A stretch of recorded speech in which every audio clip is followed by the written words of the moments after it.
السلام عليكم ورحمة الله وبركاته. إن الحمد لله الأكرم الذي خلق الإنسان وكرم وعلمه من البيان ما لم يعلم، فسبحان الذي لا يحصى امتنانه باللسان ولا بالقلم.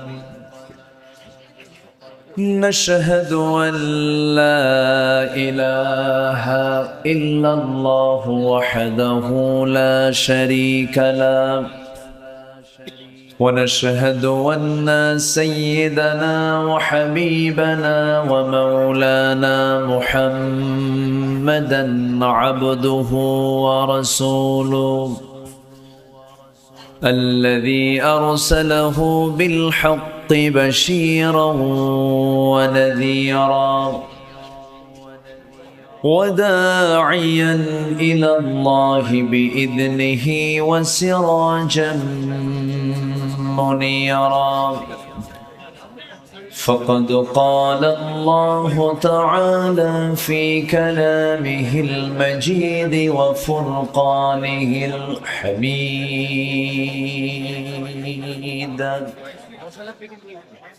أعوذ بالله من الشيطان الرجيم. بسم الله الرحمن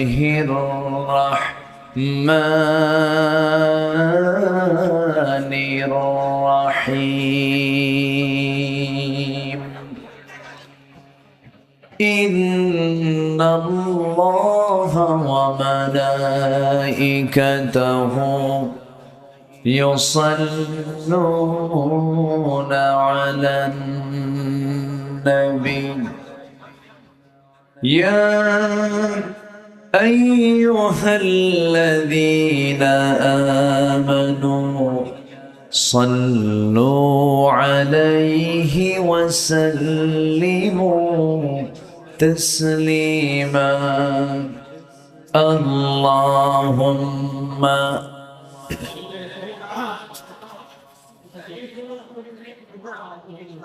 চা অথবা পানি, গরম চা পানি আনতে চাই বলেছে এটা আদা হলে আরো ভালো হয়। একটু মহব্বত দিয়ে নবীর প্রেমে মাতোয়ারা হয়ে জবান খুলে আওয়াজ দিয়ে সবাই বলুন আল্লাহুম্মা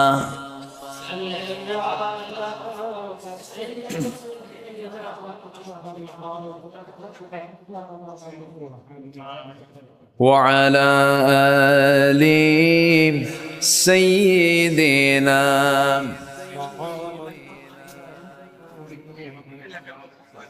فمحمدنا هو سيدنا،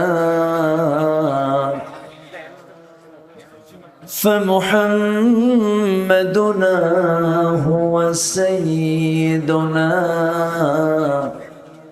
فالعز لنا لإجابته. اللهم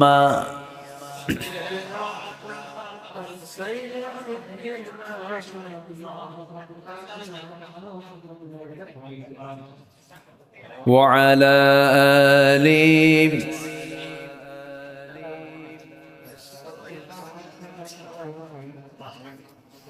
সবাই বলুন বালাগাল উলা বিকামালিহি কাশাফাত তুজা বিজামালিহি حسنت جميع خصاله.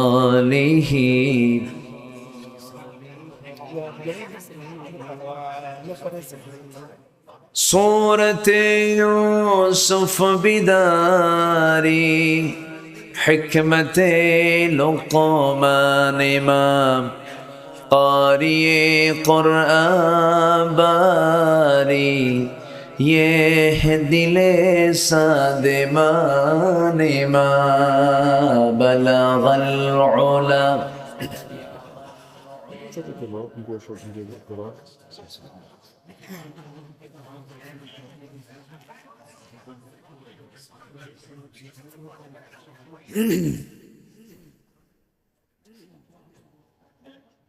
আমি কোরআনের সুর মাঝে শুনেছি যে নাম, আজানের সুর মাঝেও শুনেছি সে নাম। ও নাম শুনেছি আমি আমার হৃদয়, হে রাসূল নবীজি তোমায়, হে রাসূল নবীজি তোমায়। সবাই বলি সাল্লাল্লাহু আলাইহি ওয়াসাল্লাম।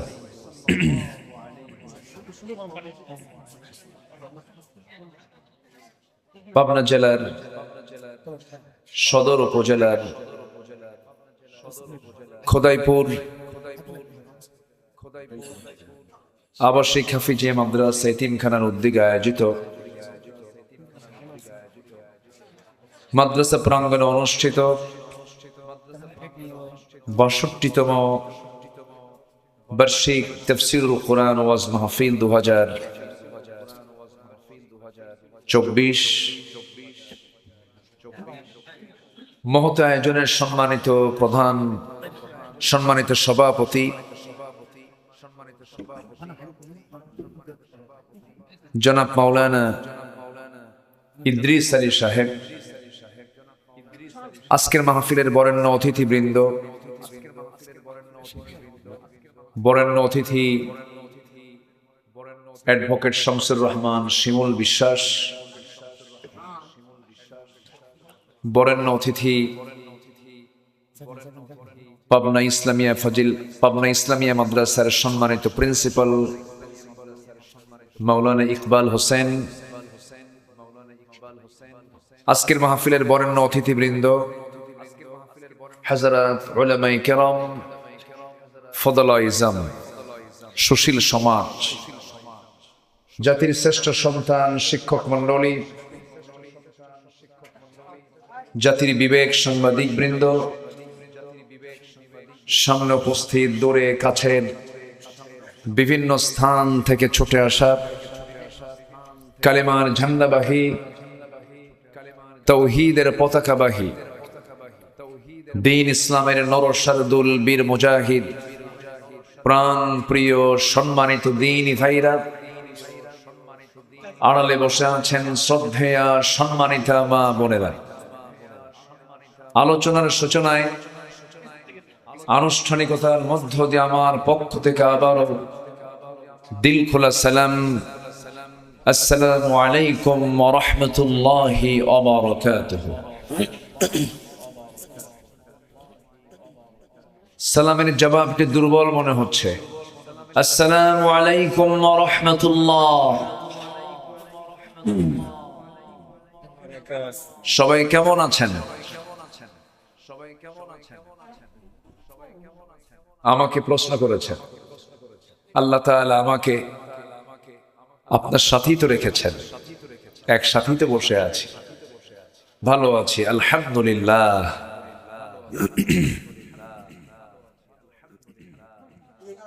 মহান রব্বে করিমের শাহী দরবারে শুকরিয়া, যে মহান আল্লাহ সুবহানাহু ওয়া তাআলা আমাকে আপনাকে অসংখ্য লোকের মাঝ থেকে নির্বাচিত করে এমন সুন্দর একটি জান্নাতের টুকরায় আসার বসার তৌফিক দিলেন। সেই মহান জাল্লা শানুহুর দরবারে আমরা সবাই লাখ কোটি শুকরিয়া আদায় করছি। মুহাব্বাতান জোরালো কণ্ঠে বলে উঠছি আলহামদুলিল্লাহ। আবারও বলছি আলহামদুলিল্লাহ। সবাই বলছে আল্লাহুম্মা আইন্নি আলা যিকরিকা ওয়া শুকরিকা ওয়া হুসনি ইবাদাতিকা। আমরা আল্লাহ তাআলার শুকর আদায় করে নিলাম। আমার আলোচনায় এখানে বসার কথা ছিল বাদে মাগরিব, এখানে লেখা আছে আমার বয়ানটা ছিল বাদে মাগরিব, সেটা এখন গড়িয়ে বাদে এশা হয়েছে। তা আমি যতক্ষণ আছি আমাকে সময় দিচ্ছেন তো নাকি? এবং আমার পরেও মেহমান আছেন আরো, এবং এ মাহফিল দীর্ঘ রাত ধরে মধ্যরাত পর্যন্ত অনুষ্ঠিত হবে। সবাইকে থাকার আমন্ত্রণ জানিয়েই শুরু করছি আমার আলোচনা, কারণ আমরা যেন না ভাবি যে মাহফিলটা শেষ হয়ে যাচ্ছে। সম্মানিত ভাইয়েরা, আমরা ঠিক সেই সময় একত্রিত হয়েছি যে সময় গোটা পৃথিবীর 2 শতাধিক রাষ্ট্র, এর মধ্যে 56টি মুসলিম রাষ্ট্র থাকার পরেও 800 কোটি বিশ্বের জনবহুল এই সংখ্যার ভিতরে 180 কোটি মুসলমান থাকার পরেও বিশ্বের শীর্ষ 10টি ধনী তালিকার ভিতরে থাকা 1 নম্বর সহ প্রথম কাতারের ধনী রাষ্ট্র মুসলিম থাকার পরেও, প্রাকৃতিক জ্বালানি সম্পদ মুসলমানদের অধিকাংশ মুসলমানদের নিয়ন্ত্রণে থাকার পরেও গোটা পৃথিবী জুড়ে একটা জাতি সবচাইতে বেশি মার খাচ্ছে। সেই জাতির নামটা কি বলুন তো? বলুন, সেই জাতির নাম কি? মুসলমান।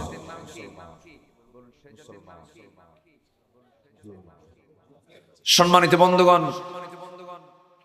শুধু অন্যরা মুসলমানকে মারছে না, মুসলিম পরিচয়ধারী মুনাফিকদের দ্বারাও হক্কানি মুসলমানগুলো জুলুমের শিকার হচ্ছে। যা দীর্ঘ আমরা 16 বছর পাড়ি দিয়েছি। এই 16 বছর আমরা যা দেখেছি, আমার মাহফিল অঙ্গনের 26 বছরের 16 বছর কেটেছে বিপরীত স্রোতে। কত মাহফিল যে বন্ধ হয়েছে, কত মাহফিল থেকে যে ধরে নিয়ে গেছে আমারে মনে নেই। সম্মানিত ভাইয়েরা, এই এরকম কথা বললে তো সমস্যা। ক্যামেরাম্যান বসেন, ক্যামেরাম্যান একটু দাঁড়ালে একটু হিসেব করে দাঁড়ায়, ঠিক আছে না? আচ্ছা ঠিক আছে। এখন বিষয়টা হলো, আপনি শুনতেছেন আমাকে, দেখছেন আমাকে, ধরুন 1 লক্ষ মানুষ, হাজার হাজার মানুষ আপনারা দেখছেন আমাকে, কিন্তু এই যে ক্যামেরাগুলো আসছে, এরা আগামীকালকের মধ্যেই দেখিয়ে দিবে কোটি কোটি মানুষকে। তো সবই তো ঠিক, কিছুই তো ঠিক নাই। বলেন, এখানে ক্যামেরাম্যান না দাঁড়ালে ও কি নিজে বোঝে কিছু? ক্যামেরা মানুষ চালায় না মানুষ ক্যামেরা চালায়? তো ওটাকে অন অফ করতে হবে না? এই অন অফ করলেও আপনি খেপবেন। একটু সবর ধরেন। চোখ তো 2টা, একটা হচ্ছে বাহ্যিক চোখ আর একটা অন্তর চোখ।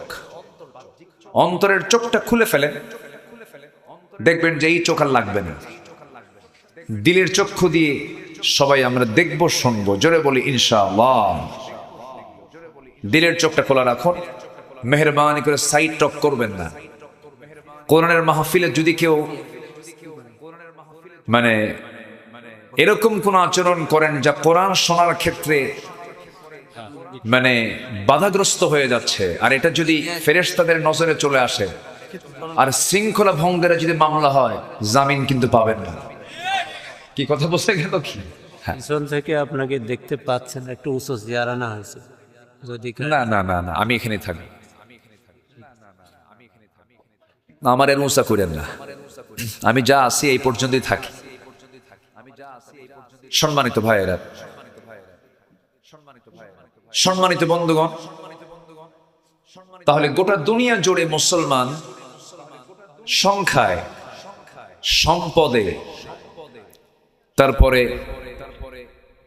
শৌর্য বীর্যে ছিল, এখনো আছে। কিন্তু আজকে মুসলমান মার খাওয়ার কারণটা কি? এর মধ্যে এক নম্বর কারণ আমি যেটা খুঁজে পেয়েছি, অধিকাংশ মুসলমান কোরআন থেকে অনেক দূরে চলে গেছে। নাম্বার 2 হলো মুসলমানদের মাঝে যে ভ্রাতৃত্ব, মুসলমানদের মাঝে যে সম্প্রীতি, মুসলমানদের মাঝে যে পারস্পরিক মোহাব্বত, এটা বেড়েছে না কমেছে? আজ তো কমেছে না বেড়েছে? কমেছে। আজকে যদি ঐক্য যদি থাকতো, ভ্রাতৃত্ব যদি থাকতো, বেশি না 5টা মুসলিম রাষ্ট্র যদি এক হতো, ইউরোপ আমেরিকা নাকানে চুবানি খেয়ে খেত। কিন্তু আজকে মুসলমান একটা প্ল্যাটফর্মে এখনো আসতে পারেনি। তবে হ্যাঁ, একটা আশার দিক হলো, এই তো গত পরশুদিন 2-3 দিন হলো সিরিয়া জুলুম শাহীর কবল থেকে মুক্ত হয়েছে। হাফিজ আল আসাদ এবং তার ছেলে বাশার আল আসাদ তাদের রাষ্ট্রযন্ত্র দিয়ে অসংখ্য মানুষকে তারা হত্যা করেছে। ক্ষমতাকে পাকাপোক্ত করতে চেয়েছিল, কিন্তু সে দেশের মুসলিম মুজাহিদরা বাতিলদের মোকাবেলা করে পরাজিত করে ছেড়েছে। আমাদের দেশও দীর্ঘ 16 বছর জুলুম শাহীর কবলে আক্রান্ত ছিল। যুবকরা, আমার সন্তান, আপনার সন্তানরা, ভাবছিলাম ডিভাইস আক্রান্ত হয়ে, মাদকাসক্ত হয়ে, অসৎ নেতৃত্বের সবলে আক্রান্ত হয়ে মনে হয় তারা শেষ হয়ে গেছে, কিন্তু না, জাতে মাতাল, তালে ঠিক, একদম জায়গা মতো চলে গেছে। মাসাধিক আন্দোলন করে ক্লান্ত শ্রান্ত দেহটা স্বস্তি দেবার জন্য তাদের পছন্দ হয়েছিল হলো গণভবন। তারা গণভবন পর্যন্ত চলে গিয়েছিল। দুপুরের খাবার যার জন্য প্রস্তুত হয়েছিল, সেই খাবার তারাই খেয়ে নিয়েছে। বহু খাইছেন, আর খাইতে দেব না। সম্মানিত ভাইয়েরা, এগুলো আশার দিক। আমরা পারবো, আমরা বিজয়ী হব, কিন্তু শর্ত হলো পৃথক না এক হতে হবে। পৃথক না এক হতে হবে? এক হতে হবে। এটা সবচেয়ে বড় চ্যালেঞ্জ। আমার বন্ধুগণ, আল্লাহ রাব্বুল আলামিন বলেন, وعد الله الذين آمنوا منكم وعملوا الصالحات ليستخلفنهم في الأرض। আল্লাহ রাব্বুল আলামিন নিজে ওয়াদা করে বলছেন, ও ঈমানদারেরা শোনো, যারা ঈমান আনবে এবং নেক আমল করবে, আমি আল্লাহ রাব্বুল আলামিন নিজে তার হাতে খেলাফতি দিয়ে দেব। শর্ত হলো ঈমান ভালো করে আনতে হবে এবং নেক আমলগুলো করতে হবে। অনেক তাহাজ্জুদ গুজার আখিরাতে তাহাজ্জুদের নামাজ খুঁজে পাবে না। অনেক হাজি হাশরের ময়দানে তার হজের সওয়াব খুঁজে পাবে না। অনেক নামাজি নামাজের কোনো পুরস্কার সেদিন খুঁজে পাবে না। অনেক ইবাদত করেছে, কিন্তু কোন ইবাদত সেদিন সে আল্লাহর দরবারে কবুল হওয়া পাবে না। কেন, কি জন্য? কিছু কথা আমি আজকে বলতে চাচ্ছি সেই বিষয়ে। ইবাদত কবুল হতে হলে কিছু শর্ত আছে।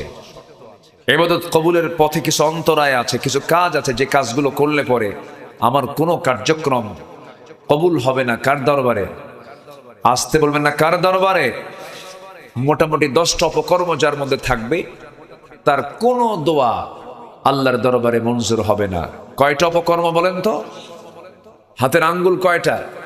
10টা। আমি এই 10টা বিষয় আমি সংক্ষিপ্ত সময়ে বলার চেষ্টা করছি। জোরে বলি ইনশাআল্লাহ। সম্মানিত ভাইয়েরা,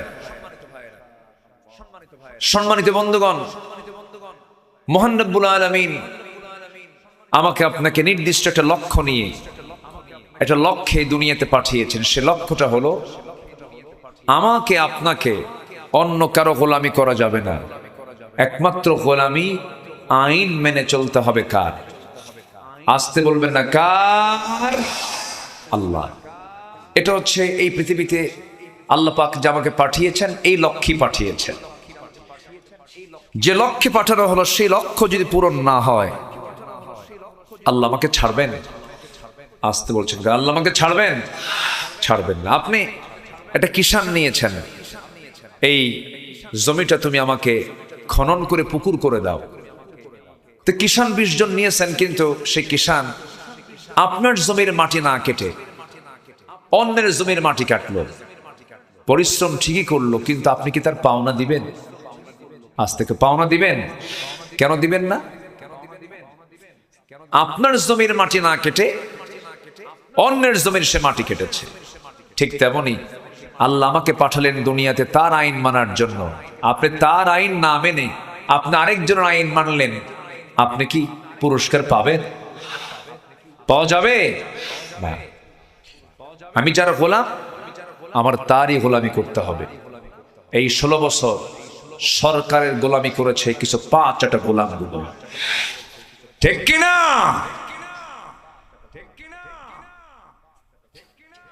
সরকারের কিছু গোলামি করেছে। আমাকে 2018 সালে নির্বাচনের আগ দিয়ে হঠাৎ করে আমার বাড়ি ঘেরাও দেওয়া হলো। আমাকে ধরা হলো, ধরে থানায় নিয়ে যাওয়া হলো। থানায় ওসি সাহেব আমাকে দেখে কাঁদে। বললাম, ওসি সাহেব কাঁদেন কেন? হুজুর, আমি আপনার খুব ভক্ত, আপনার ওয়াজ শুনি, আপনার ফ্যামিলিও, আমার ফ্যামিলি আপনার খুব ভক্ত। তো ভক্ত যেহেতু, তো ধরলেন কেন? হুজুর, উপায় নেই, চাকরি চলে যাবে, চাকরি বাঁচান তো জরুরি, চাকরি তো রক্ষা করতে হবে, চাকরি বাঁচান তো ফরজ। আমার ফতুয়া দিল। তাই আমি বললাম, চাকরি বাঁচান যদি ফরজ হয়, ইমান বাঁচান তো নফল। তারপরে বললো, হুজুর একটু যান, নির্বাচন পর্যন্ত জেলখানায় থাকেন, নির্বাচনটা হয়ে যাক, মরা মানুষ ভোট দিয়ে যাবে। তো মরা মানুষ ভোট দিয়ে যাবে, বোঝেন না? ঢুকালো জেলখানায়, ঢুকলাম। তো ঢুকে আমি যখন মূল গেট দিয়ে ঢুকতেছে, তখন এক মুরব্বী, অনেক বয়স্ক, 85 বছর বয়স, উনি আমাকে দেখে একটা লম্বা সালাম দিয়ে বলে, হুজুর আপনি জেলখানায়? খুব খুশি হয়েছে। তো বললাম, জেলখানায় ঢুকলে কেউ খুশি হয়? বলতেছে, হুজুর ওয়াজ শুনতে যাই, অনেক দূর থেকে দেখি, খুব শখ হয় মুসাফা করব, একটু আলিঙ্গন করব, একটু সুখ দেখের গল্প করব, তা তো পারি না। খুব ভালো হয়েছে হুজুর, থাকেন। দেখছেন? তো আমি বললাম, তো আপনি এখানে কেন? আপনার বয়স তো 85 বছর, নাতির সঙ্গে সময় দেওয়ার কথা, অবসর জীবনে যাওয়ার কথা। কে বলে, হুজুর কি বলেন, আমি তো বোমা হামলা করছি। কিভাবে? কে মামলা দিছে বোমা হামলা। বলেন তো হুজুর, এই 85 বছর বয়সে এই বুড়া হাতে বোমা মারতে গিয়ে কার মাথায় পড়তে পারে? এরা মামলার আসামির কোটা পূরণ করার জন্য রাস্তার ফকিররে ধরে নিয়েও মামলা দিয়েছে। কি করে নাই তারা? কিন্তু শেষ কথা হলো, জুলুম করবে যে বিপদে পড়বে সে। এটাই হলো শেষ কথা। জুলুম করবে যে বিপদে পড়বে সে। এখন কি শুধু বিপদে? হ্যাঁ, ফেরেশতাগুলো কই? কোন ফেরেশতা নাই, সব চতুর্থ আসমান, কেউ নাই। এখানকার স্থানীয় এমপি মহোদয় আমাকে ফোন দিয়ে বলে, আপনি পাবনায় ঢুকবেন না, এটা আমার। চিন্তা করা যায়, জমিন কোন ব্যক্তির হতে পারে? বলে এটা আমার অঞ্চল, ঢুকতে পারবেন না। যখন বলেছিল রাজাকারের নাতিপুতিরা চাকরি পাবে, এগুলো অহংকারের কথা। অহংকার যখন কারোর মধ্যে ঢুকে যায় পতন তার অপরিহার্য হয়ে পড়ে। পতন হয়নি? পতন হয়নি?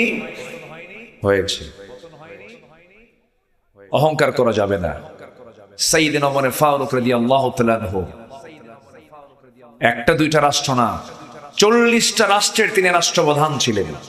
কয়টা? এখন প্রেজেন্ট ওয়ার্ল্ডে তার এরিয়া হয়ে গেছে 40টা রাষ্ট্র। এই 40 রাষ্ট্রের রাষ্ট্রপ্রধান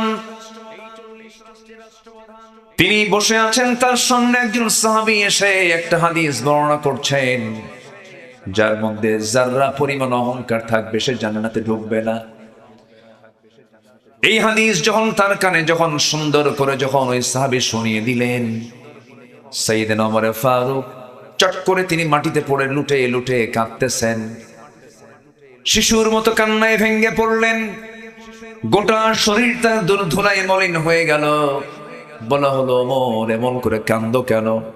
তিনি বলছেন, আমি একজন রাষ্ট্রপ্রধান, অর্ধ দুনিয়া আমি চালাই।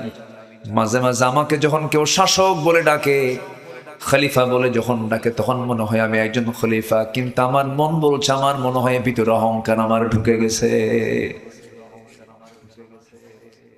বারবার চোখের পানি ফেলে ইস্তেগফার পড়ছিলেন,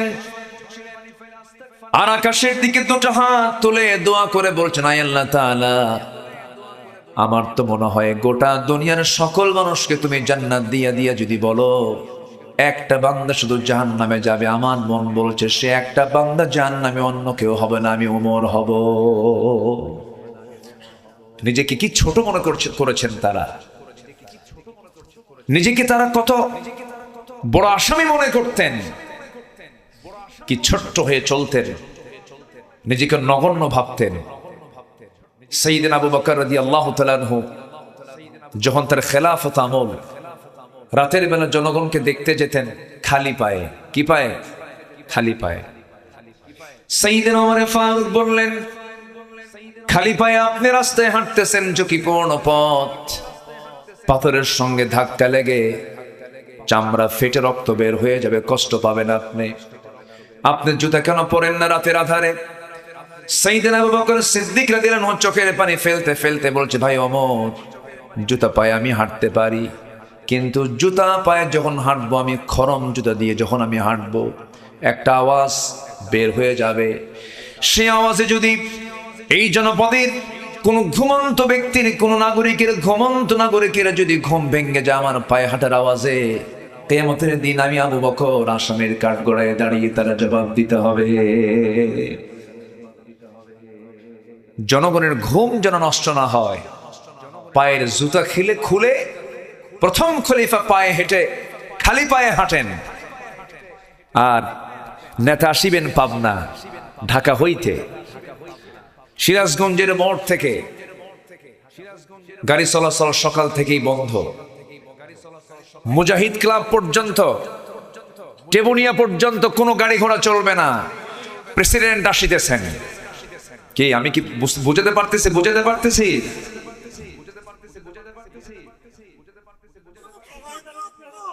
অ্যাম্বুলেন্সের গাড়ি পর্যন্ত নিতে দেওয়া হয়নি।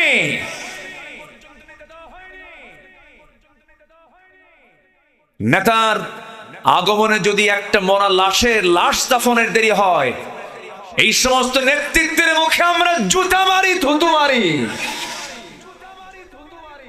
ভাবতেছেন রেকর্ড আমার কাছে নাই? সব রেকর্ড আছে। বাড়ি পাবনা না হতে পারে, কিন্তু পাবনার ভাবনা আমার কাছে আছে।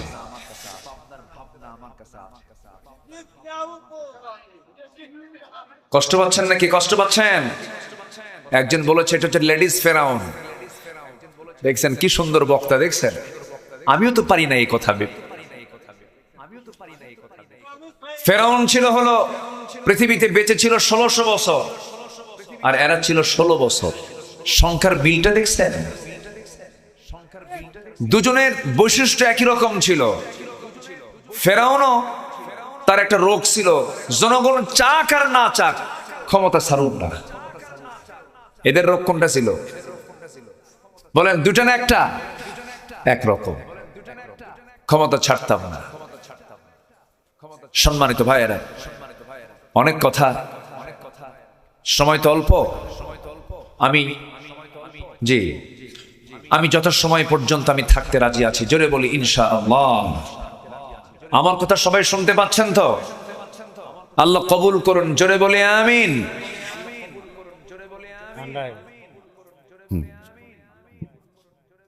সম্মানিত ভাইয়েরা, তাহলে ইবাদত কবুল হতে হলে 10টা অপকর্ম ছাড়বো আমরা। 10টা অপকর্ম, 10টা অপরাধ আমাদের জীবনে নিয়ে আসা যাবে না। 1 নম্বর হলো মুনাফিকি। 1 নম্বর কি বলেন? মুনাফিক তো পাবনায় নাই। হ্যাঁ, মুনাফিক পাবনায় আছে? আচ্ছা, হ্যাঁ না, যারা আছে তারা আছেই, তবে কিছু বের হয়ে গেছে। তবে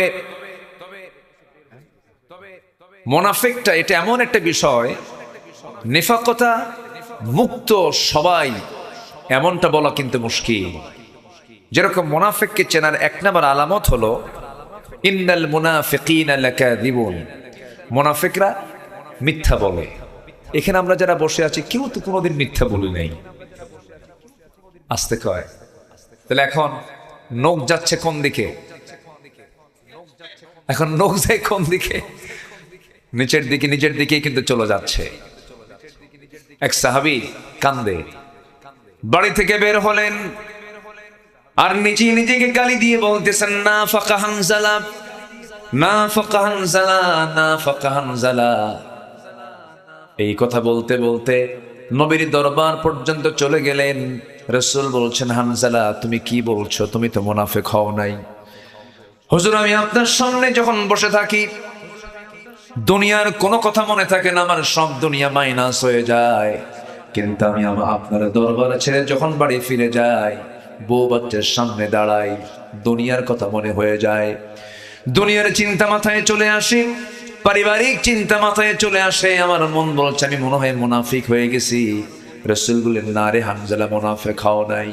পরিবারের হক আদায় করা আমার সুন্নাত, স্ত্রীর মুখে খাবার তুলে দেওয়া আমার সুন্নাত, সন্তানকে দেখাশোনা করা আমার সুন্নাত।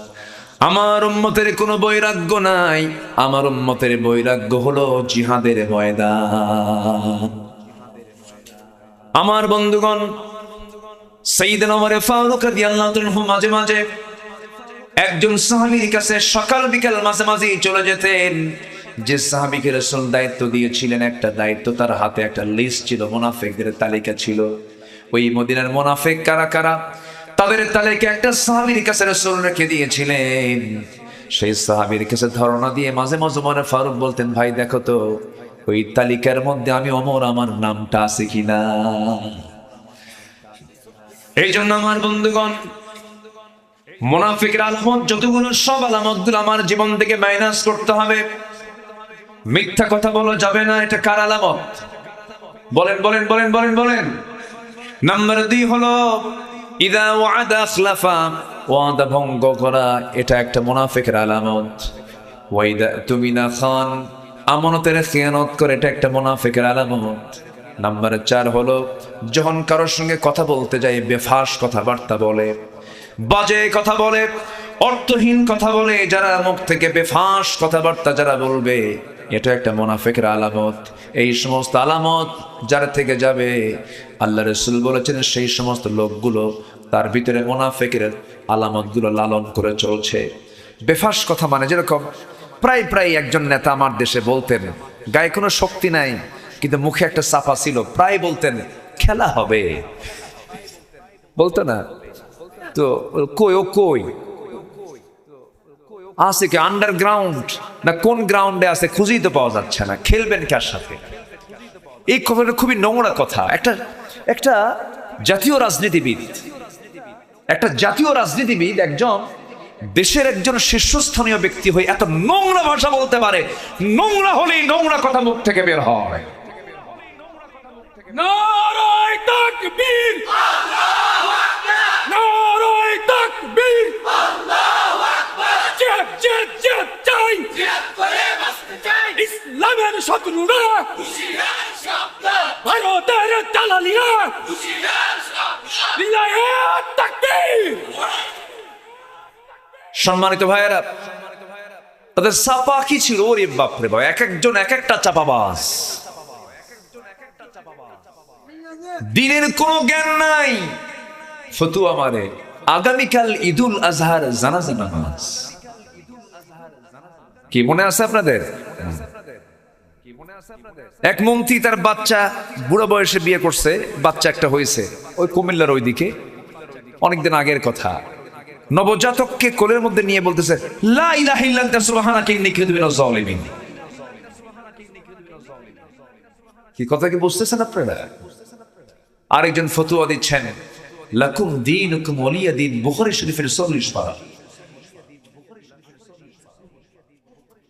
পদ্মা সেতু উদ্বোধন হবে, পদ্মা সেতু একটা বড় একটা প্রকল্প, পদ্মা সেতু ভালো, স্বপ্নের সেতু, যা লাগতো তা তো লাগাইছেই।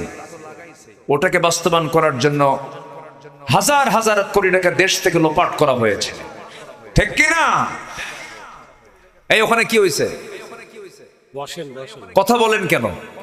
এখানে কথা বলা কি জায়েজ না না জায়েজ? কথা বলেন কেন? চুপ করুন প্লিজ, কোরআনের সম্মানে সবাই চুপ হয়ে যান। বসুন, একটা লোক কথা বলবেন না, বসুন। সেই পদ্মা সেতুর উদ্বোধনী অনুষ্ঠান তো তেলাওয়াত দিয়ে শুরু করতে হবে। আমার দেশের হাফেজরা এত সুন্দর হাফেজ, আমার স্নেহধন্য জাকারিয়া, নাজমুস সাকিব, আমি খুব স্নেহ করি ওদের, আমি খুবই ফলো করি। ওরা আমাকে পাইলে আমার কোলের মধ্যে বসে পড়ে, খুব ভালো ছেলে এগুলো। এদের তেলাওয়াতে কাবার ইমামরা কান্দে, কাবার ইমামরা কান্দে আমার দেশের হাফেজদের তেলাওয়াত শুনে। গোটা পৃথিবীর হাফেজকে হারায় দিয়ে আমার দেশের হাফেজরা ফার্স্ট হয়। সে হাফেজগুলো ওদের চোখে পড়ে নাই। পদ্মা সেতুর উদ্বোধন হবে, তেলাওয়াত দিয়ে শুরু করবে, দিছে একজন বিসিএস ক্যাডারকে তেলাওয়াত করতে, সূরা রহমান তেলাওয়াত করছে, এমন তেলাওয়াত করছে শয়তান কয় তোর চাইতে আমার তেলাওয়াত ভালো আছে। সম্মানিত ভাইয়েরা, সম্মানিত বন্ধুগণ, মুখ থেকে বেফাস কথাবার্তা বলা যাবে না। মুখ থেকে যা বলবো মেপে মেপে কথা বলবো। দলিল যখন দলিল লেখক লেখে, ভুল লেখে না ঠিক লেখে? ভুল লিখলে দলিল কি রাখে না আবার করে? আবার দলিল করে নিতে হয়। দলিল লেখক যেমন দলিল লিখতে নিয়ে বারবার চিন্তা করে, নির্ভুল লেখার চেষ্টা করে, ঠিক ইমানদারের জবান হলো দলিল লেখকের দলিল লেখার মতো হলো ইমানদারের জবান। ইমানদারের জবান থেকে যা বলবে ওটাই হচ্ছে ঈমান। ওটা কি? ঈমান। একটু কান লাগাবেন, মুনাফিকের কাজ করা যাবে না, মুনাফিকদের পথ অবলম্বন করা যাবে না, মুনাফিকের কোনো চরিত্র নিজের জীবনে আনা যাবে না।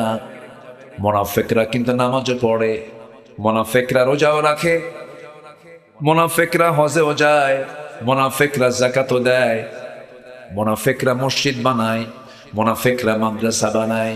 কিন্তু একটা জায়গায় মুনাফিকরা ধরা খেয়ে যায়, সেটা হলো মুনাফিকরা কখনো জিহাদের ময়দানে যেতে পারে না। তাহলে একটা জায়গায় ধরা খায় মুনাফিকরা, কোথায়? জিহাদের ময়দানে। মানে ওরা চাপা খুব মারে, যত রক্ত লাগে দেব, প্রয়োজনে লোক পাঠাবো, আমি যাবো না। এটা কাদের কাজ?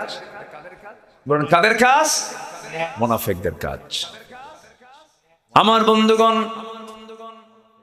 আমার নবীর পিছনে ইক্তেদা করেছে, নবীর পিছনে নামাজ পড়েছে, নবীজির বয়ান শুনে চোখের পানি ফেলে ফেলে কেঁদেছে, মুখের দাড়িও ছিল, মুখে সুন্দর চেহারাও ছিল, সুরমাও ছিল, নামাজও পড়েছে, পাগড়িও পড়েছে।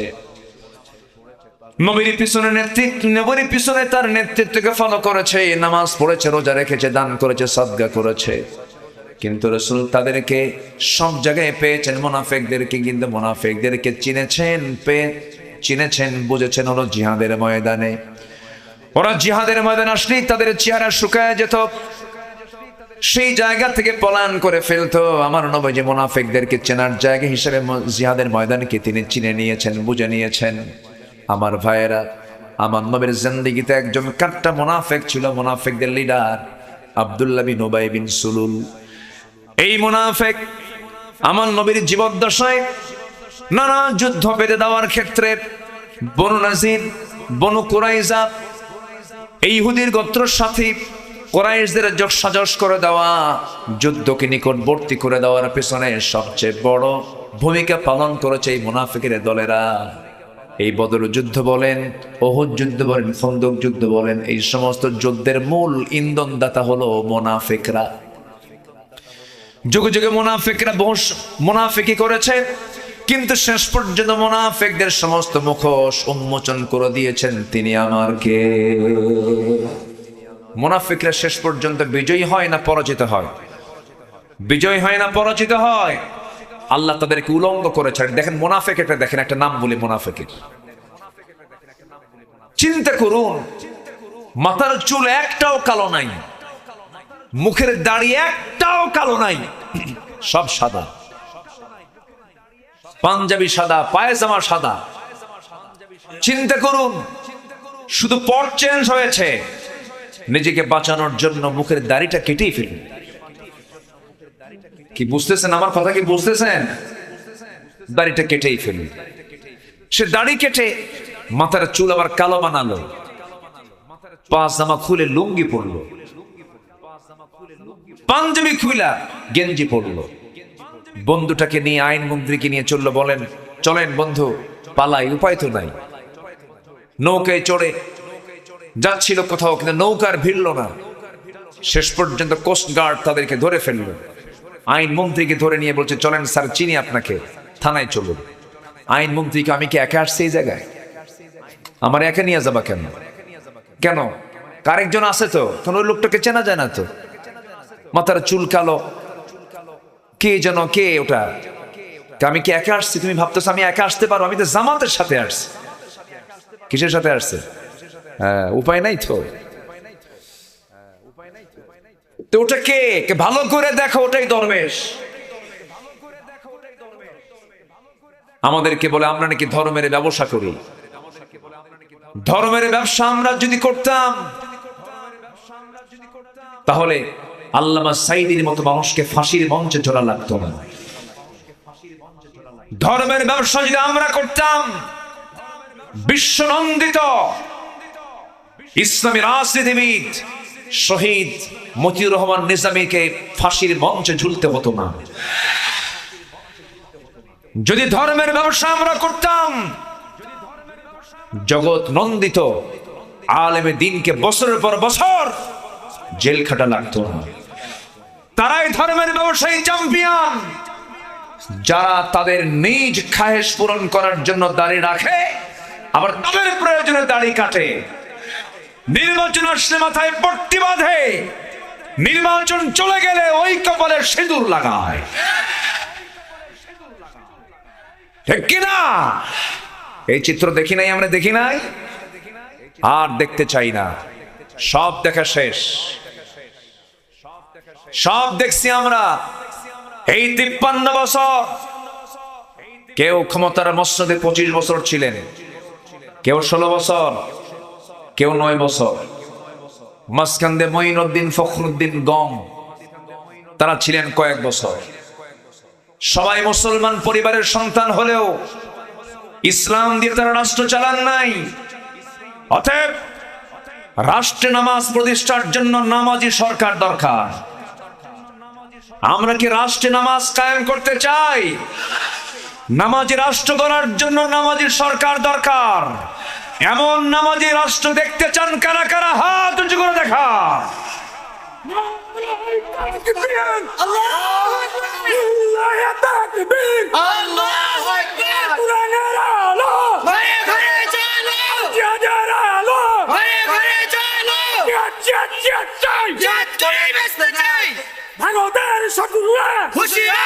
আল্লাহ কবুল করুন, জোরে বলি আমিন।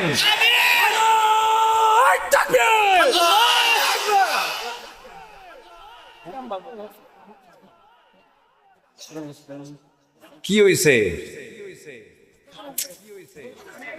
ও দেখা যায় না, আমারে দেখা যায় না।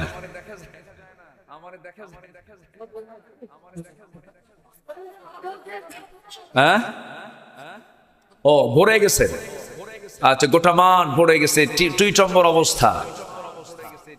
দেখেন না, মাইক দিয়ে না, মাইক দিয়ে না। আমার দিকে তাকান, সবাই চিৎকার মেরে বলুন তো, ইয়া আল্লাহ, ইয়া আল্লাহ, ইয়া আল্লাহ। আর কোনো আওয়াজ হবে না। শয়তান যদি কোনো অসওয়াসা করতে চায়, সেই সময় কার নাম নেব আমরা? আল্লাহর নাম। একটু চুপ থাকুন, আপনি কথা বললে আমার কথা হবে না তো, একটু বসো। তাহলে ইবাদত কবুল হতে হলে 10টা অপকর্ম ছাড়তে হবে। নাম্বার 1 হচ্ছে কি ছাড়তে হবে? বলেন কি? মুনাফিকি। আমার বন্ধুগণ, এই মুনাফিকরা রাসূলকে অশান্তির মধ্যে রেখে দিয়েছিল, নবীজিকেও শান্তিতে থাকতে দেয় নাই। নবীজির পারিবারিক জীবনকে তার অসহনীয় করে তুলেছে বারবার। আমার বন্ধুগণ, আমার নবীর পিছনে নামাজ পড়েছে তারা, আবার শত্রুতা করেছে তারা আড়ালে আড়ালে। মুনাফিকদের যে কোনো দোয়া কবুল হয় না, মুনাফিকদের যে কোনো ইবাদত কবুল হয় না। ছোট্ট একটি ইতিহাস মনে পড়ে গেল। আমার নবীজির ওই জীবদ্দশায় মুনাফিকদের নেতা নবীর জীবদ্দশাইতে সে দুনিয়া থেকে বিদায় নিয়ে নিল, কিন্তু ওই মুনাফিকের একজন সন্তান ছিলেন আমার নবীর খুব প্রিয় সাহাবী। নবীর কাছে এসে কেন্দে কেন্দে বলছেন, ইয়া রাসূলুল্লাহ, আমি জানি আমার বাবা খারাপ মানুষ ছিলেন, মুনাফিক ছিল, কিন্তু আমার তো বাপ হয়। ইয়া রাসূলুল্লাহ, আমি আপনার কাছে এসেছি, আমার বাবার গোসল সম্পন্ন করেছি, দয়া করে আপনি যদি আপনার পরনের জুব্বা যদি দিতেন আমি খুব খুশি হতাম। নবীজি তার গায়ের একখানা জুব্বা সাহাবী বলার কারণে তার হাতে তুলে দিলেন। সাহাবী করলেন কি, মুনাফিক বাবার গায়ে নবীর জুব্বা গায়ে তুলে দিলেন। কিছুক্ষণ পরে সে বলছেন, ইয়া রাসূলুল্লাহ, আমার বাবা তো দুনিয়া থেকে বিদায় নিয়েছেন, কাফনের কাপড় পরিয়ে দিয়েছে, জানাজা এখনো হয় নাই। হুজুর, আমি সন্তান হয়ে বাবার জন্য তো একটু কামনা করতেই পারি। আমার বাবা মুনাফিক ছিলেন, কিন্তু আপনার কাছে কামনা হুজুর, দেখুন তো আমার বাবার জানাজায় যাওয়া যায় নাকি। আমার নবীজি বলেন, সাহাবীরে, তুমি আমার প্রিয় সাহাবী যখন বলি ফেললে, যাও, আমি তোমার বাবার জানাজায় চলে যাব। রাসূল জানাজায় হাজির হলেন। পিছন থেকে ওমর ফারুক রাদিয়াল্লাহু তাআলা আনহু নবীজির জুব্বা টানতেছেন আর বলছেন, হুজুর, মুনাফিকের জানাজা কেমন করে পড়াবেন আপনি? মুনাফিকের জানাজা না পড়লেই ভালো হয়। রাসূল বলছেন, ওমর রে, আমার প্রিয় সাহাবীর বাপ মারা গেছে, আমি কেমন করে মানা করি, আমারে কিচ্ছু বলো না। আমার নবীজি জানাজা সম্পূর্ণ করলেন, সঙ্গে সঙ্গে আল্লাহর পক্ষ থেকে ফয়সালা হয়ে গেল, ইস্তাগফির লাহুম আও লা তাস্তাগফির লাহুম ইন তাস্তাগফির লাহুম ৭০ মাররাতান ফালান ইয়াগফিরাল্লাহু লাহুম। হে রাসূল, আপনি তাদের জন্য ক্ষমা চান অথবা না চান, আপনি যদি ৭০ বারেরও বেশি বারও ক্ষমা চান, কোনো কাম হবে না। কারণ মুনাফিকদের কোনো দোয়া তাদেরও নয়, তাদের জন্য যারা দোয়া করবে তাদের কোনো দোয়া আল্লাহর দরবারে মঞ্জুর হবে না। এত বড় মারাত্মক একটা জাত হলো মুনাফিক। আল্লাহ রাব্বুল আলামিন বলেন, ইয়া আইয়ুহান নাবিয়্যু জাহিদিল কুফফার ওয়াল মুনাফিকিনা ওয়াগলুয আলাইহিম ওয়া মাআওয়াহুম জাহান্নাম। হে নবী, আপনি মুনাফিকদের বিরুদ্ধে, কাফিরদের বিরুদ্ধে যুদ্ধ ঘোষণা করুন। ওয়াগলুয আলাইহিম, তাদের ব্যাপারে আপনি কঠোর হন, নরম হলেই বড় বিপদ হয়ে যাবে। এই জন্য মুনাফিকদের ব্যাপারে আল্লাহ নিজেই বলেছেন শিথিলতার কথা না, কঠোরতার কথা। কঠোরতার কথা বলেছেন। মুনাফিকদের সঙ্গে কোনো আপোষ করার কোনো প্রশ্ন আসে না, কোনো প্রশ্ন নাই। মুনাফিকদের ব্যাপারে কোনো শিথিলতার কোনো সুযোগ ইসলাম দেয়নি। শত্রুকে কখনো প্রশ্রয় দিতে ইসলাম মানা করে দিয়েছে। চিন্তা করে দেখুন, এই 16টি বছরের মধ্যে কতগুলো অপকর্ম হয়ে গেল। এর মধ্যে সবচেয়ে বড় অপকর্ম যেটা হলো, মানুষের জীবনের কোনো দাম ছিল না, মানুষকে পাখির মতো গুলি করে মেরে মেরে শেষ করে দিয়েছে। আরে কেমন করে মারল এই জুলাইয়ের শেষ সপ্তাহে এবং আগস্টের প্রথম সপ্তাহে, কেমন করে মারল ওরা। একটু কি দিলে দয়া হলো না? মুগ্ধ পানি নিয়ে রাজপথে নেমে পড়েছে আর বলছে পানি লাগবে কার? আমার কাছে পানি আছে। সেই ছেলেটাকে পর্যন্ত গুলি করে শেষ করে দেওয়া হলো। সম্মানিত ভাইয়েরা, সম্মানিত বন্ধুগণ, যে বিজয়টা এসেছে, এই বিজয়কে লালনের মধ্য দিয়ে আমরা আগামীর সূর্য দেখতে চাই বাংলার জমিনে, ইসলামের সূর্য। এর জন্য যদি আরো জান মাল দিতে হয়, সবাইকে রাজি আছেন? রাজি আছেন কারা কারা? হাত উঁচু করে দেখান মুসলমান।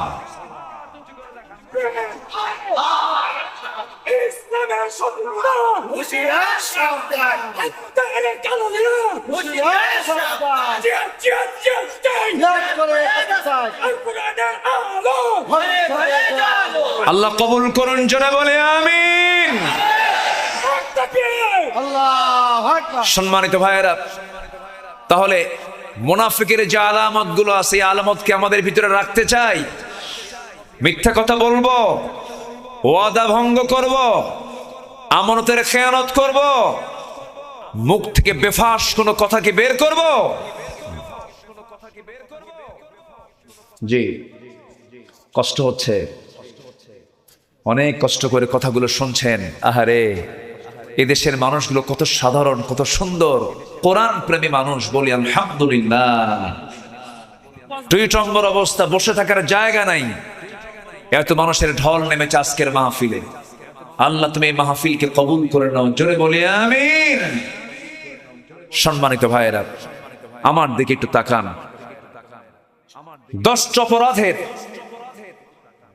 কারণে আল্লাহ তাআলা তার কোন ইবাদত কবুল করবেন না। নাম্বার 1 চলছে মুনাফিকি করা। আল্লাহ তুমি মুনাফিকের কোন আলামত যেন আমাদের মধ্যে না আসে, এমন সুন্দর ঈমান নিয়ে থাকার তৌফিক তুমি আল্লাহ দিয়ে দাও। বোনের সম্পত্তি ভাই বুঝে দেয় না, এমন ভাইটি মনে হয় পাবনাতে নাই। আছে? আমার মায়েরা যদি আমার আলোচনা শুনে থাকেন, এখন খুব খুশি হচ্ছেন মনে মনে, হুজুর কেবল লাইনে আসলেন। 12 বছর বাপ মারা গেছে, ভাইয়েরা সব সম্পত্তি বুঝে নিয়ে ভাগাভাগি করে ধান আবাদ করে খায়। বোনের জায়গার সম্পদ বুঝে দেয় না, এমন হাজি ভাই, নামাজি ভাই, দানবীর ভাই, দাতা ভাই পাবনাতে আছে না নাই? কেন বোনকে দেন না? কেন বোনকে আপনার মার পেট থেকে আসে নাই?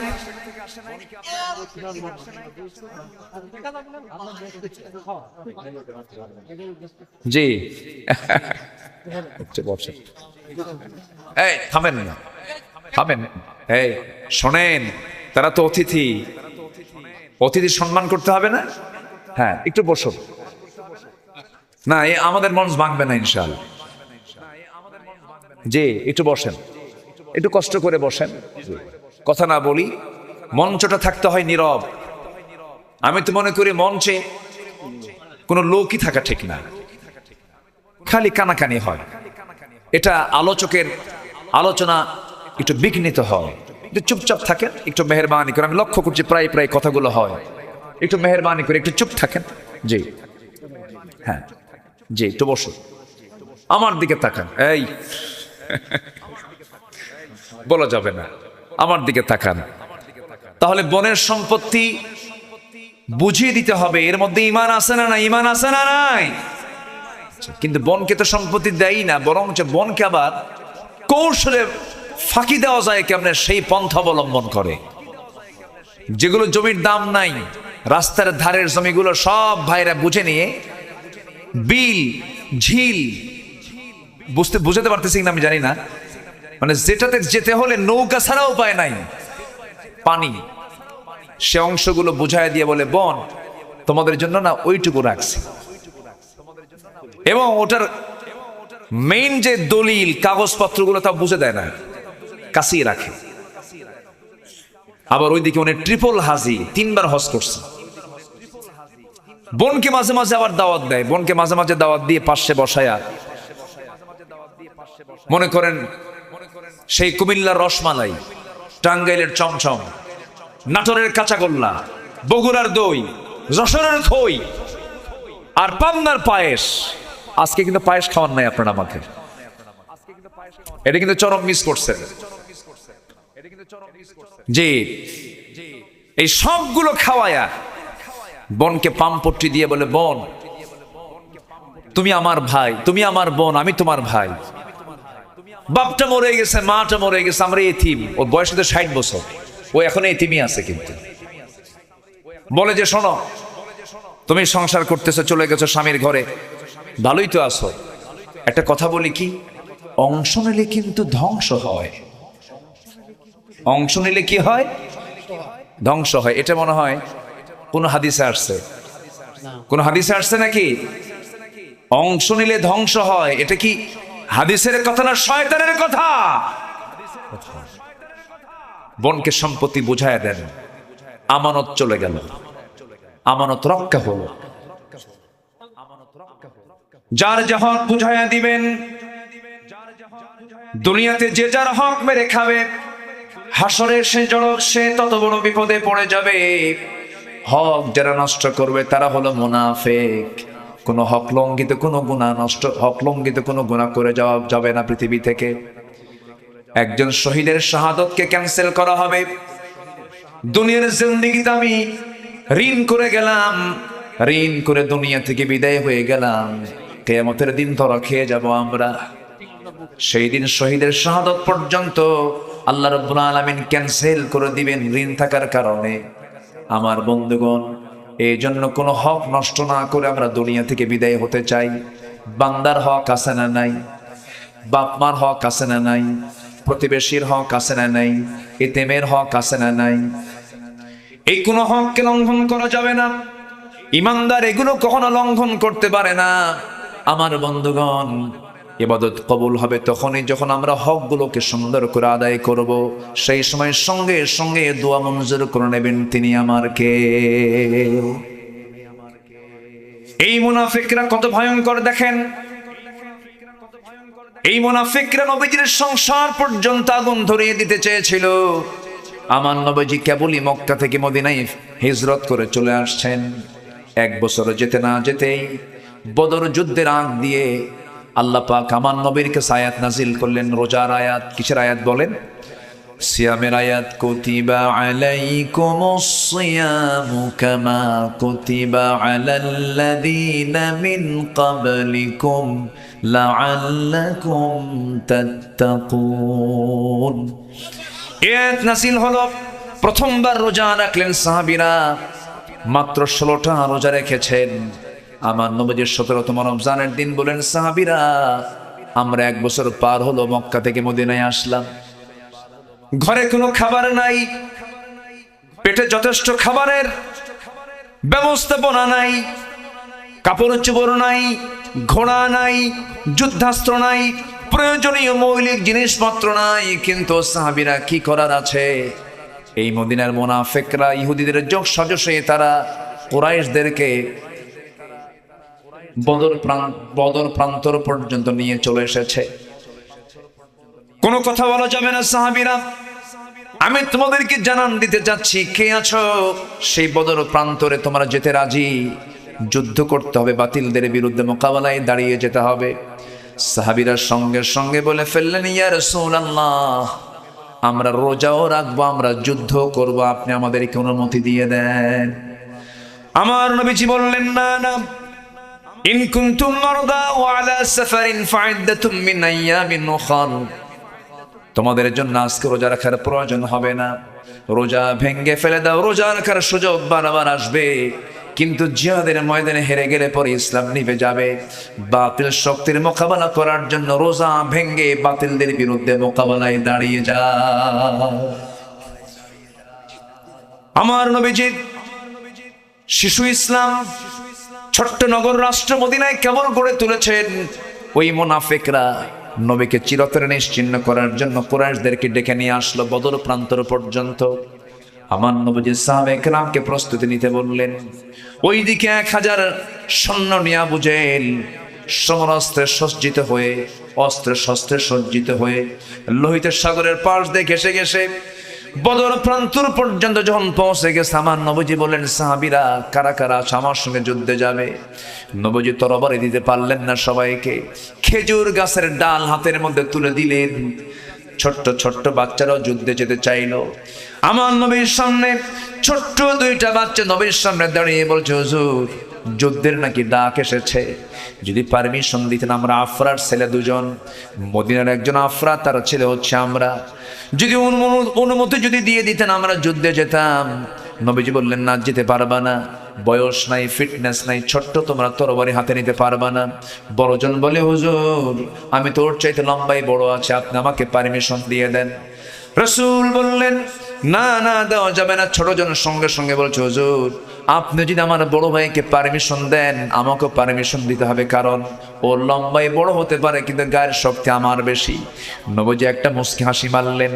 মুচকি হাসি মেরে 2 সন্তানকে বললেন, দেখি যে তোমরা কুস্তি লড়াই করো, দেখি কে ফার্স্ট হয়। 2জনকে কুস্তি লড়াই করতে দিলেন। বড়জন ছোটজনকে ফেলে দিল নিচে। ছোটজন বড় ভাইয়ের কানের মধ্যে মুখ ঢোকায় বলছে, ভাই রে, খাই একসঙ্গে, ঘুমাই একসঙ্গে, খেলাধুলা করি একসঙ্গে, আমাকে ছেড়ে দিয়া তুমি একা একা যুদ্ধ করবে কেমন? আমার কি যুদ্ধে যাওয়ার শখ হয় না? তোমার গায়ের শক্তি একটু কমায় দাও। ও ভাই, তোমার বুকের উপরে একবার উঠে বুঝায় দেই শক্তির দেখতে আমিও কোনো অংশে কম নই। নবীজি টের পেলেন, মুস্কি একটা হাসি মেরে ছোট্ট 2টা বাচ্চাকে হাতের মধ্যে আকাশের দিকে তাকায়া আল্লাহকে লক্ষ্য করে বলছেন, আয় রাব্বুল আলামিন, এই ছোট্ট 2টা বাচ্চা আফরার ছেলে দয় মুআজের গায়ের শক্তি নাই, কিন্তু ইমানের বড় শক্তি আছে।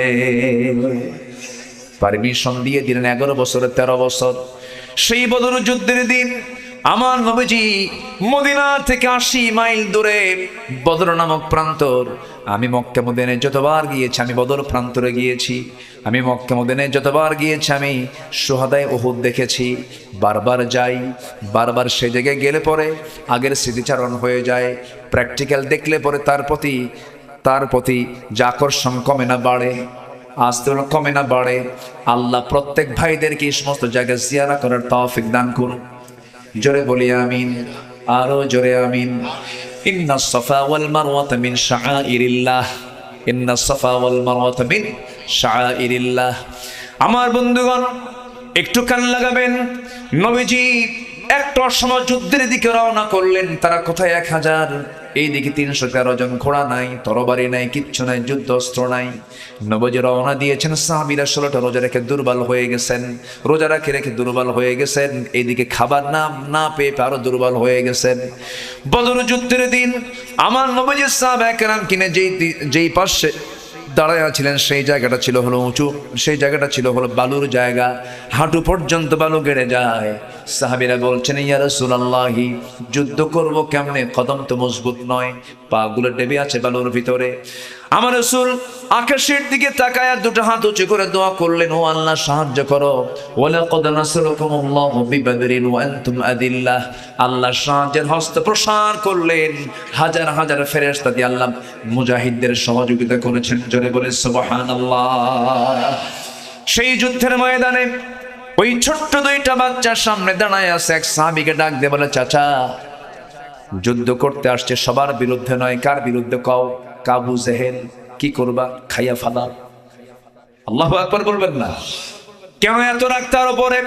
ছোট্ট 2টা বাচ্চা বলতেছে, এত রাগ হওয়ার মূল কারণ হলো আমাদের প্রাণের প্রিয় রাসূলকে সে নাকি জনম কষ্ট দিয়েছে, মার দিয়েছে, রক্তাক্ত করেছে। আমাদের বড় শখ এই লোকটাকে দুনিয়া থেকে আমরা বিদায় করে দেব। ওই সাহাবীকে বলতেছে বারবার, একটু দেখায় দেন সেই লোকটাকে। দূর থেকে আফসা আফসা চোখে দেখে বলতেছে ওই সাহাবী, ওই যে সাহাবীরা, ওই যে ছোট্ট 2টা মুআজকে লক্ষ্য করে বলছেন, দেখো ওই যে দেখা যায় ফাঁকা দিয়া ঘোড়ার পিঠে বসে আছে, 2 দিকে 2 পা ছেড়ে দিয়া চতুর্দিকে কাফের মুশরিকরা তাকে পাহারা দিচ্ছে। ওটাই হলো কুরাইশদের লিডার আবু জেহেল। বলতে দেরি হলো, যেতে দেরি হলো না। সিংহের মতো গর্জন দিয়া বাজ পাখির মতো উড়ন্ত হয়ে দৌড় মেরে চলে গেছে তার সামনে। 2 দিকে 2 জন দাঁড়ায় গেছে, ছোট্ট তরবারি পজিশন হাতে নিয়ে দাঁড়ায় গেছে। কেউ টের পায় না এটা কোন গ্রুপের সদস্য। তরবারি দিয়ে সজোরে দুজন মিলে একসঙ্গে আল্লাহু আকবার বলে দুজন দুই পায়ে আঘাত করেছে। ওই যে ঘোড়ার পিঠ থেকে আবু জেল ধরাশয়ী হয়ে জমিনে পড়ে গেছে। কোমর সোজা করে আবু জেল আর কখনো দাঁড়াতে পারে নাই। আল্লাহু আকবার বলেন, আরো জোরে আল্লাহু আকবার। মুসলমানদের বিজয় হয়েছে অস্ত্র দিয়া, শক্তি দিয়া, না ইমান দিয়া? কে দিয়া? এই জন্য আমরা মুনাফিকি করব না, ইমান ভালো করে আনবো, ইমানটা ভালো করে আনবো। মুনাফিকের কোনো গন্ধ যেন আমাদের মধ্যে না থাকে, জোরে বলি ইনশাআল্লাহ। আবু জেল ধরাশয়ী হয়ে পড়ল, কিন্তু এইদিকে বড় ভাই মুআজ রাদিয়াল্লাহু তাআলা আনহু তিনি একাকী পড়ে গেলেন। পিছন দিকে একজন শত্রু এসে পুরায় এসে তার ডান হাতে একটা আঘাত করলো। এক আঘাতে তরবারি ঝনঝন করে পড়ে গেল, ডান হাতটা চামড়ার সঙ্গে জ্বলতে লাগলো। যুদ্ধ করবেন কেমনে? হাত তো কাটা। বাম হাত সামনে দৌড় মেরে তরবারি হাতের মধ্যে তুলে নিয়া বাম হাতে আবার যুদ্ধ চালাতে লাগলেন। কিন্তু ঝুলন্ত চামড়ার সঙ্গে ঝুলন্ত হাতটা বারবার এসে বাম হাতে ধাক্কা খায়, ডিস্টার্ব হয় মনে করে। যুদ্ধের মাঝে হঠাৎ করে করলেন কি মাস, ঝুলন্ত চামড়ার সঙ্গে ঝুলন্ত হাতটাকে বাম পায়ের নিচে রেখে এত জোরে টান মারলেন, হাতটা ছিটকে পড়ে গেছে। বাম হাতে যুদ্ধ চালাতে গিয়া এক পর্যায়ে দেখা গেল পিছন থেকে আরেকজন কাফের বাম হাতে আঘাত করেছে, বাম হাতটাও কেটে পড়ে গেল, তরবারি ঝনঝন করে পড়ে গেল। যুদ্ধ করবেন কেমনে? দুই হাতই তো নাই। গর্দানটা উড়াইয়া দেওয়া হলো, হাত কাটা হলো, পা কাটা হলো। মাস ছোট্ট বাচ্চা দুনিয়া থেকে বিদায় হয়ে গোটা দুনিয়ার সমস্ত মুসলমানদেরকে জানান দিচ্ছেন, ও দুনিয়ার মুসলমান, আল্লাহর পথে আল্লাহর দিনকে বিজয়ী করার জন্য এমন করেই জানমাল কোরবানি করে দিতে হয়। আমার বন্ধুগণ, আমার ভাইয়েরা, মুনাফিক কখনো দিন কায়েমের আন্দোলন করতে পারে না। মুনাফিক কখনো জেল স্বীকার করতে পারে না। মুনাফিক কখনো ওয়াদা রক্ষা করতে পারে না। মুনাফিক কখনো আখিরাতকে সত্যিকার অর্থে বিশ্বাসও করতে পারে না। মুনাফিকের সমস্ত আলামত থেকে আল্লাহ রাব্বুল আলামিন আমাদের সবাইকে হেফাজত করেন, জোরে বলি আমিন। ইবাদত কবুল হবে, 10টা শর্ত পূরণ করতে হবে, মুনাফিকে বাদ দিতে হবে। নাম্বার 2 হলো নামাজের অলসতা। যার মধ্যে নামাজের অলসতা কাজ করবে তার কোনো দোয়া কবুল হবে না। এই জন্য আমরা সবাই কয় ওয়াক্ত নামাজ পড়বো? আসতে বলবেন না, কয় ওয়াক্ত নামাজ? সবাই কি পড়তে রাজি আছেন? জোরে বলি ইয়া আল্লাহ, আরো জোরে বলি ইয়া আল্লাহ।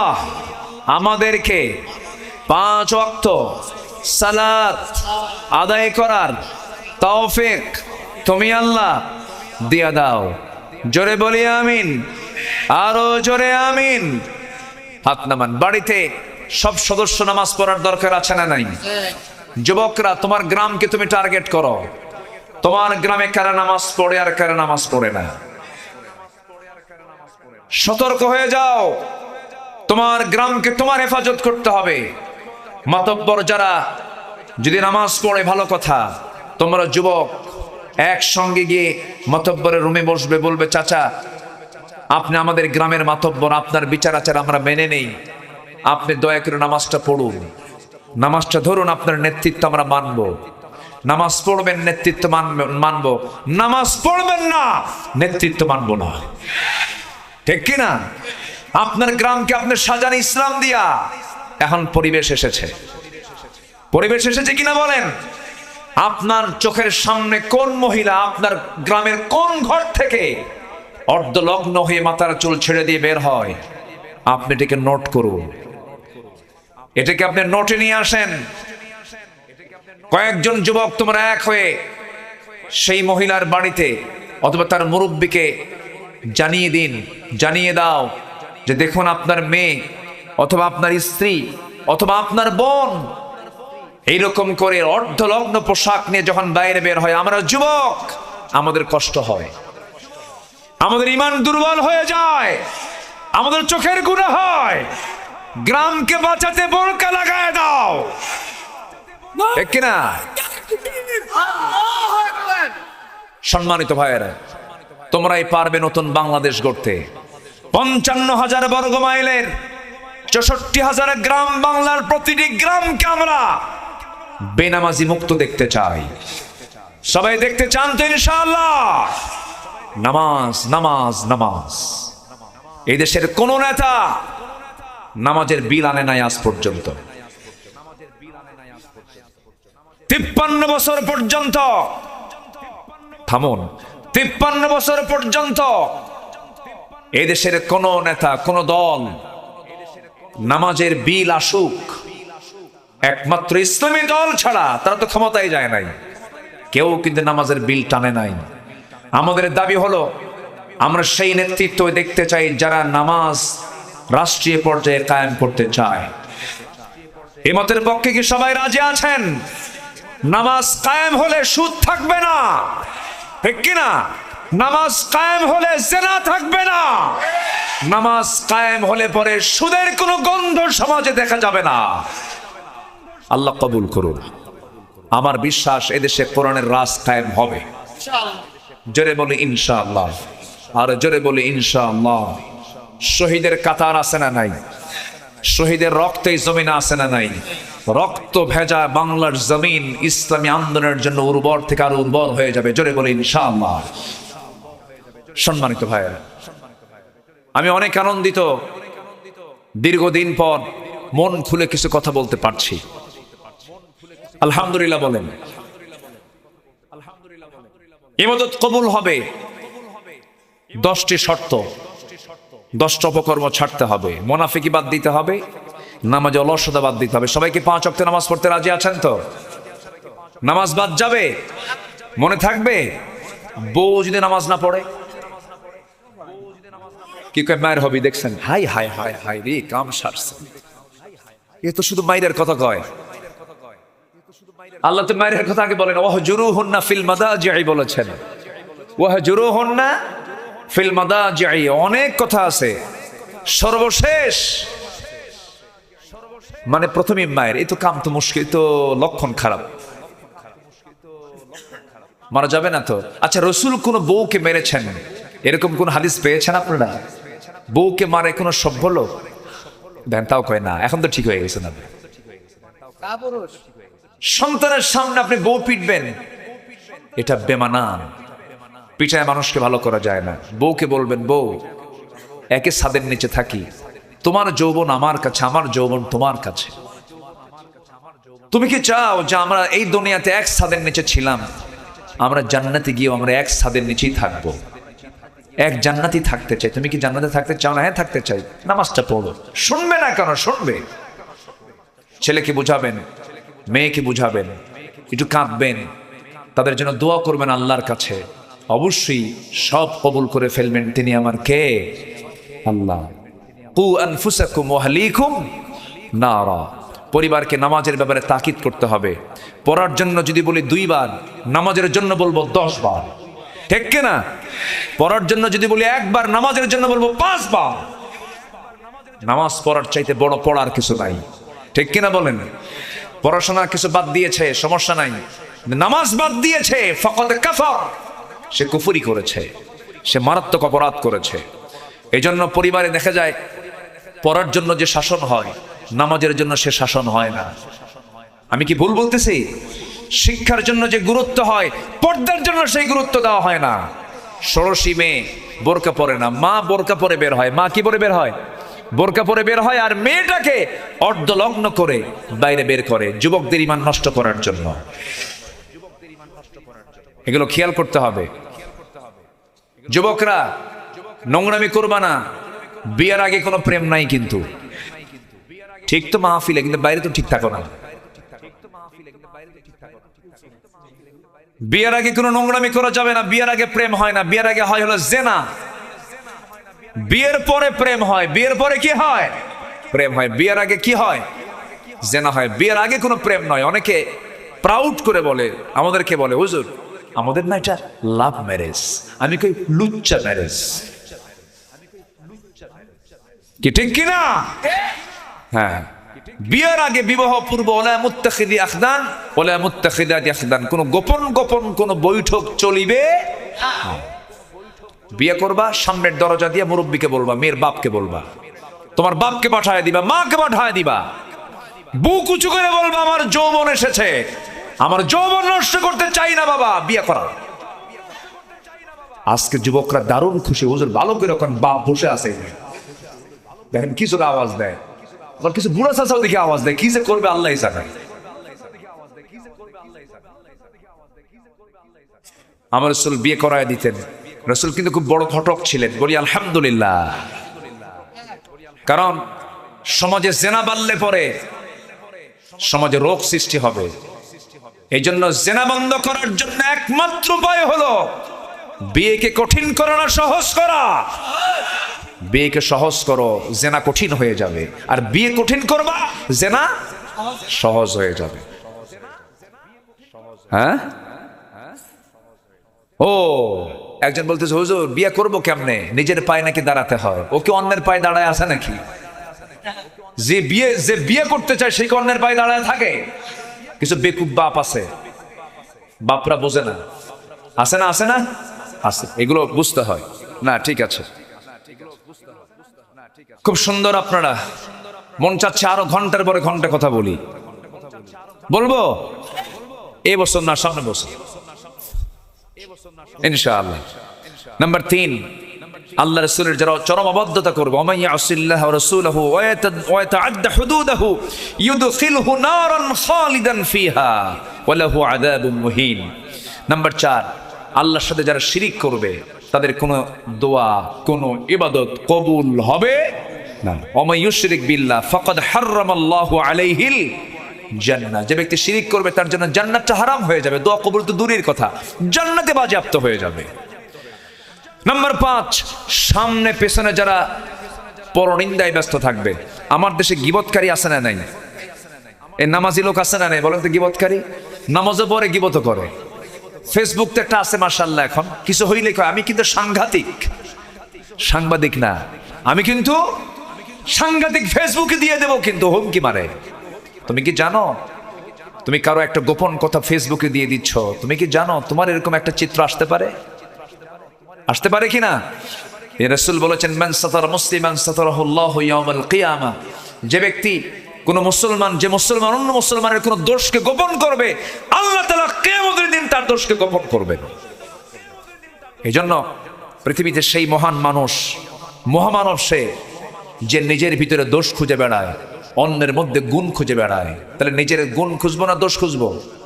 আর অন্যের গুণ খুঁজে বেড়াবো। সেই লোকটার মুখ থেকে কখনো গীবত বের হতে পারে না। আর যারা এগুলো করবে তাদের দোয়া কবুল হবে না। ওয়াইলুল লিকুল্লি হুমাযাতিন লুমাযা। নাম্বার 6, আল্লাহকে ভুলে থাকা, মন্দ কাজে আদেশ করা। এই জাতীয় লোকের কোনো দোয়া আল্লাহর দরবারে মঞ্জুর হবে না, তাদের কোনো ইবাদত কবুল হবে না। নাম্বার 7 হলো শয়তানের পদঙ্ক যারা অনুসরণ করবে তাদের কোনো দোয়া কবুল হবে না, তাদের কোনো ইবাদত কবুল হবে না। রিয়া যারা করবে, ডিসপ্লে, যারা লোক দেখানো ইবাদত, লোক দেখানো দান, লোক দেখানো নেতৃত্ব, লোক দেখানো সকল কিছু যারা করবে তাদের কোনো ইবাদত কবুল হবে না। নাম্বার 9 হলো যারা কুফরি করবে। শুধু কাফের কুফরি করে না, মুসলমানও কুফরি করে। আছে না নাই? কাফের কিন্তু কোনো সম্প্রদায় শুধু নাম নয়, অনেক মুসলমান পরিচয়ধারী কিন্তু অনেক কাফের বাপ আছে না নাই? অনেক কাফের বাপ হয়ে বসে আছে। যারা করবে তাদের কোনো ইবাদত কবুল হবে না। আমার বন্ধুগণ, নাস্তিকদের বিচার হওয়া দরকার। এই দেশে আলেমদের বিরুদ্ধে তারা অনেক কিছু করেছে। একটা বদমাইশ, কি নাম, বিচারপতি শামসুদ্দিন, কালা মানিক বলার দরকার নাই, কালো তো আল্লাহ বানায় দিছে মানিক। দেখছেন এই লোকটা কিন্তু হাসি ছিল না এর লোকের। আমি লোকটাকে কোনোদিন হাসি মুখে দেখি নাই। যারা হাসে না তারা দুষ্ট হয়, যারা হাসে না তারা কি হয়? দুষ্ট হয়। একটু হাসবেন। যাদের স্বামী হাসে না তাদের বউরা মনে হয় মনে মনে করে এটা মরবে কোন দিন। একটু হাসি থাকা দরকার, একটু মুস্কি হাসি দিতে হয়, চিত্ত বিনোদন করতে হয়। আমার রাসূল হাসতেন। আমার রাসূল ফ্রেশ, একদম নির্ভেজাল হাসি দিতেন। পেটে খাবার ছিল না, আমার নবীর হাসি দিয়ে মুখটা ভরা ছিল। জোরে বলে সুবহানাল্লাহ। আম্মা জান আয়েশা বলেন ঘরে কোনো খাবার নাই, কিন্তু রাসূলের চেহারা দেখলেই ক্ষুধা নিবারণ হয়ে যেত। এই জন্য হাসি থাকা উচিত। আমার নবীজি সবার সঙ্গে হাসি খুশি হয়ে কথা বলতেন। এই বেয়াদবটার মুখে কোনো হাসি ছিল না। 2 বছর আগে আমাদের তালিকা করেছিল, আমরা নাকি 116 জন আলেম, আমরা নাকি রাষ্ট্রদ্রোহী। 2 বছর পার হয়নি, 2 বছর পার হয়নি, সিলেটবাসী তার ভালো আপ্যায়ন দিয়েছে, একদম কলার পাতার বিছানা দিয়েছে, আর কোর্ট হাজিরার দিন বিসি আউট করে দিয়েছে। ঠিক কিনা? আমরা অবিলম্বে এটাই দৃষ্টান্তমূলক শাস্তি চাচ্ছি তাদেরই, যারা আল্লাহর জমিনের উপরে দাঁড়িয়ে আল্লাহর বিরুদ্ধে যারা কথা বলে, ওই সমস্ত নাস্তিক মুরতাদদের প্রকাশ্যে ঝুলায় মেরে রক্ত মাংস হাড্ডি কুত্তা বিলাই দিয়ে খাওয়ানো দরকার।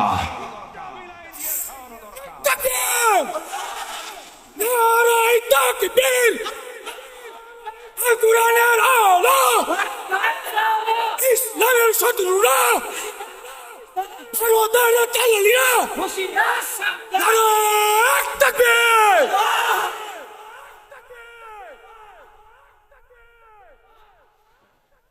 সম্মানিত ভাইয়েরা,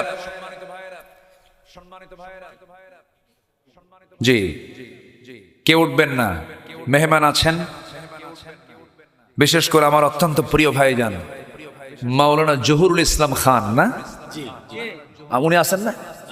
উনি আসছেন তো? জি উনি আছেন, উনি আলোচনা করবেন। আমার স্নেহধন্য, আমার অনুজ, আমার অত্যন্ত কাছের, যদিও আমার অনেক ছোট আমির হামজা, উনিও আসবেন। থাকবেন না? থাকবেন না? অনেক সুন্দর কথা বলেন, খুব দলিল দিয়ে আদিল্লা নির্ভর আলোচনা তার, আমরা তার মুখ থেকে কিছু শুনবো। আমি আর লম্বা সময় দেব না, একটু কথা আমার আছে আরো, তার আগ দিয়ে একটু সবার কাছে আমার সবিনয় আবেদন, এই মাদ্রাসা 16 বছর সন্ত্রাসীরা দখল করে রেখেছিল, মাদ্রাসার ক্যাশ শুদ্ধ খায়া শেষ করছে, ওরা রাখে নাই, এখন মোটামুটি একটা পজিশনে চলে আসছে। আমি সবার কাছে একটু বিনত আরজ করব, দয়া করে যারা আসছেন আপনার 2টা টাকা